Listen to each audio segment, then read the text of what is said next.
ओइ म कम्पोस्ट मल हुँ, युरिया मल नहाल, मलाई हाल तेरो जमिनमा।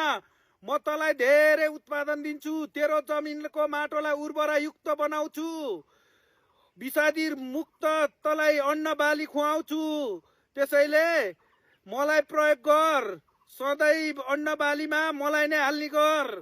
गाई भैँसी वस्तु पाल र मलाई उत्पादन गर र मलाई नै हाल्ने गर। ओइ तिमीहरूलाई म धेरै 2 गुणा अरू बाली भन्दा 2 गुणा अन्न उत्पादन गर्ने बाली उर्वरायुक्त जमिन बनाइदिन्छु।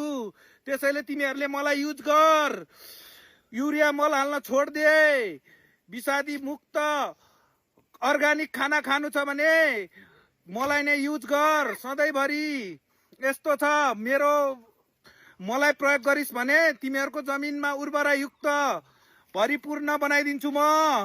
त्यसैले सधैँ मलाई नै युज गर है। तिमीहरूले